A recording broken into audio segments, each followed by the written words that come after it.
Um presidente que tentou modificar o Brasil, entretanto, não teve muito sucesso. No vídeo de hoje estaremos falando sobre um presidente brasileiro que teve um mandato extremamente curto e não teve sucesso em suas ações e, como consequência, teve seu próprio partido se voltando contra ele.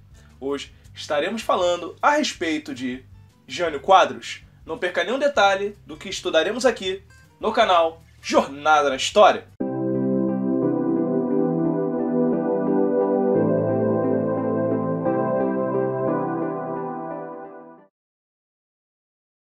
Pessoal, antes de mais nada, já gostaria de estar pedindo a você, vai deixando aquele like esperto aqui no vídeo, e para você que não é inscrito, se inscreve aqui no canal Jornada na História, que você vai achar conteúdo de qualidade que vai ajudar você a compreender melhor a história e ainda faz você embarcar por uma viagem incrível pelo passado, conhecendo fatos históricos, mitos, figuras importantes que ajudaram no procedimento da história e muito mais. Maravilha? Então já deixa aquele like, se inscreve no canal e outra, ativa o sininho da notificação para quando sair vídeo novo você receber de imediato. Maravilha? E outra, compartilha esse vídeo, por favor. Passa para outras pessoas para conhecer o trabalho de Jornada na História e também ficarem muito bem informados para o pessoal que está estudando e se preparando para muitos concursos. Show? Bom, povo, hoje vamos estar falando um pouco mais da história do Brasil nesse vídeo de quarta-feira e também sobre presidentes, até porque eu já vim falando aqui em vídeos anteriores a respeito de Getúlio Vargas, já falei sobre Juscelino Kubitschek. Se você ainda não assistiu o vídeo de Juscelino Kubitschek, eu vou deixar aqui no card para que você possa estar assistindo. É um vídeo bem importante, principalmente que você está se preparando para a prova. Maravilha? E bom, hoje vamos estar falando a respeito da figura de Jânio Quadros. Confesso para você que não há muito a se dizer a respeito de Jânio Quadros, até porque o mesmo teve um mandato extremamente curto. Só para você ter uma ideia, ele vai governar de 1961 a 1961. Ele não teve nenhum ano de mandato. Ele governou de janeiro a agosto. A grande questão que você deve estar se perguntando é: tá, professor, mas o mandato de um presidente não é 4 anos? O que aconteceu para ele ficar poucos meses? Bom, eu vou explicar a você. Ocorre que o mandato de Jânio Quadros não durou tanto devido às suas ações e acabando na sua renúncia. Mas para a gente falar disso tudo, a gente tem que voltar um pouco lá atrás. Lembra o que eu já falei aqui para você, você que acompanha o canal, a respeito do governo de Juscelino Kubitschek?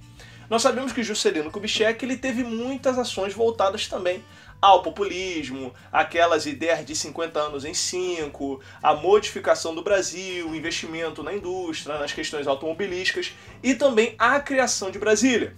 Uma coisa que você tem que saber é que isso tudo custa muito dinheiro.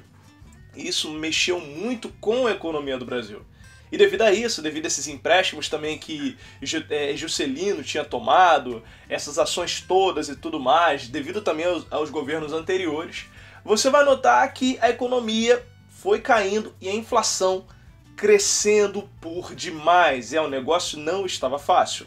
Então, nos anos de 1960, quando ocorreu a eleição para um novo presidente, nós tínhamos dois partidos disputando: a UDN, que normalmente sempre fez oposição a partidos ligados a Vargas ou a herança varguista, e você vai ter a aliança PTB-PSD, que normalmente sempre teve essa inclinação voltada a Vargas. Só que tinha um detalhe: a UDN ela sempre teve aquela ideia voltada mais aos Estados Unidos, essa questão toda conservadora. Lembrando que isso é um ponto importante, tá bom, pessoal? Por mais que o assunto de Jânio não seja tão grande, mas tem alguns pontos que eu vou relatar aqui no vídeo para que você fique ligado. Vamos lá. Lembrando que nesse período o Brasil também era participante do cenário da Guerra Fria, ou seja, os presidentes que entravam no poder deveriam meio que mostrar de qual lado estava na política externa. Ou estava do lado dos Estados Unidos, voltado àquela política capitalista, ou do lado da União Soviética, mostrando aquela política comunista, socialista. Ok? Isso é bem importante. Desde essa época você sempre vai ter essa guerrinha entre direita e esquerda. Show? E bom, o que acontece? Devido a essas ações durante o governo de Juscelino Kubitschek, vai enfraquecer muito também a aliança PTB e PSD, e a UDN aproveitou isso também trazendo esse discurso que o Brasil não estava bem devido a essas ações, esse discurso conservador. E nesse ato vamos ter Jânio Quadro como um candidato da UDN e ganhando a eleição, vencendo o opositor, o Marechal Henrique Teixeira Lott. Só que tinha um detalhe, e isso é importante. Nessa época, o vice era, como posso dizer para você, ele tinha também a eleição dele. Então assim, você tinha um presidente disputando os dois candidatos, mas você também tinha os candidatos de cada partido. E entrava quem recebia um total de votos. Então entrou da UDN Jânio Quadros e da aliança PTB-PSD, João Goulart, que se você quiser, vamos estar falando dele futuramente aqui no canal, só deixar nos comentários, show? Então, o que aconteceu? Devido a essa ação, dessa candidatura, vamos ter um novo governo iniciando no Brasil, o governo de Jânio Quadros. E bom, ele entra no governo, ele começa a tomar algumas ações para tentar estabilizar a economia, ações que doeram bastante pelo fato de que, primeiro que ele vai desvalorizar a brasileira, para tentar, vamos dizer assim, estabilizar a situação que o Brasil estava. E também ele vai criar alguns cortes, principalmente envolvendo trigo, petróleo. Ele também vai congelar os salários e, como consequência, bom, a economia vai estabilizar. Esse é que é o ponto importante. Ele teve essas ações até mesmo para tentar acalmar os ânimos. Lembrem que nós ainda estávamos naquele fervor político muito grande. Uns apoiavam aquela ideia nacionalista, uns apoiavam aquela ideia para abrir o capital do Brasil para a política externa e tudo mais. O capital estrangeiro, perdão.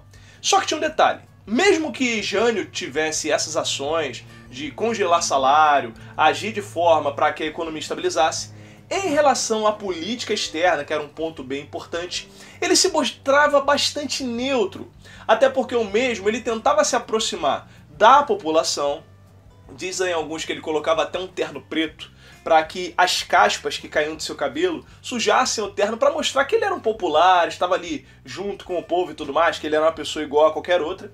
Só que tinha um detalhe importante também. Essa neutralidade dele vai se mostrar como, vamos dizer assim, algo que iria prejudicá-lo futuramente. Até porque ele não se aliava tanto com os Estados Unidos. Em contrapartida, ele viaja para a China, ele tem um contato com Cuba, e o que vai piorar a situação dele vai ser até mesmo a condecoração e a participação dele na condecoração de Che Guevara, e isso vai mexer muito com o governo de Jânio Quadros.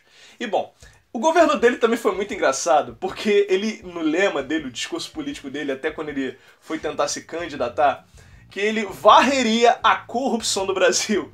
Alguns até afirmam, desculpa, a gente tá rindo, que é muito engraçado quando você vai estudando a história de Jânio Quadros. Ele deixava uma vassoura atrás da porta, simbolizando a sua ação política.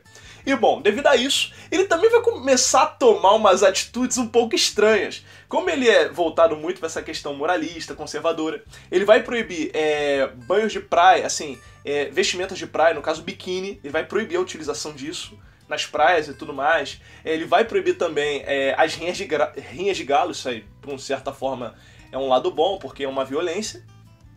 E ele também vai ser contra a utilização de lança-perfumes, ok? Só que, entre outras coisas, ele queria até instituir um uniforme único para o funcionário público, que era um uniforme cheio de bolsa. Eu não vou entrar nem nesse caso. Só que essas coisas vão levar o governo de Jânio Quadros para um lado não tão legal. E essa ação dele de sair do Brasil, ter contato, vamos dizer assim, com pessoas de esquerda, de vertente socialista, de vertente comunista, vai mexer muito com os ânimos da UDN, que nesse caso vai começar a apontar críticas contra o governo de Jânio e denunciá-las, principalmente quem vai se levantar falando contra o governo?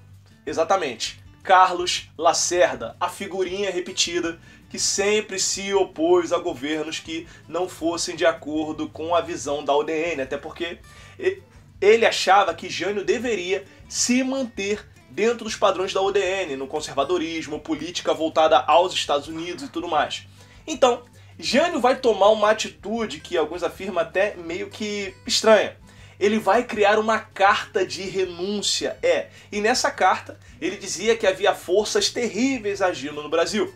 E um ponto interessante uma hipótese que surge, é que ele queria que dessa forma, quando ele colocasse essa carta de renúncia, o Congresso não aceitasse, desse poder ao presidente, fortalecesse a UDN, até com medo de que entrasse um presidente de esquerda e tudo mais, sendo que o Congresso vai aceitar a carta de renúncia de Jânio Quadros, e o mesmo se retira da presidência. E bom, segundo a regra, quando o presidente ele renuncia ou ele é impeachmentado, quem assume é o vice. E o vice, no caso de Jânio Quadros, era João Goulart, mas o mesmo estava em viagem, parece que ele estava na China. E devido a isso, se agitaram logo, e quem assume o governo é Ranieri Mazzilli, o presidente do Congresso. Bom, mas a história política do Brasil não termina aí. Será que João Goulart vai conseguir assumir o poder? Será que o Brasil vai se permanecer com Ranieri Mazzilli? Bom, isso tudo nós vamos ter que continuar acompanhando aqui no canal Jornada na História. Pessoal, espero que vocês tenham gostado do vídeo, ok? Continue acompanhando, dê indicação de temas. Estamos focando bastante na história do Brasil, principalmente para a galera que vai fazer prova. Tem o Enem, tem a ESA, tem o SpaceX, o Colégio Naval. Então você tem que ficar ligado nessas provas que vão surgir, entre outros concursos que puxam no seu edital História do Brasil. Maravilha? Bom, pessoal, já deixou o like, já se inscreveu no canal? Meu povo, é muito importante que você faça isso, porque vai mostrar para o YouTube que você está gostando do conteúdo. Ok? Não custa nada, indica o canal para amigos. Maravilha? Bom, só mais uma coisinha, nos segue nas nossas redes sociais, lá você também vai encontrar conteúdo de qualidade, lá você tem postagens únicas, tem análise desses livros, e lá você também consegue conversar comigo. Quer bater um papo sobre a história? Quer conhecer mais? Então vai lá e segue o Jornada na História. Maravilha? Bom, eu vou ficando por aqui. Sexta-feira temos um encontro, hein? Até o próximo vídeo. Tchau, tchau!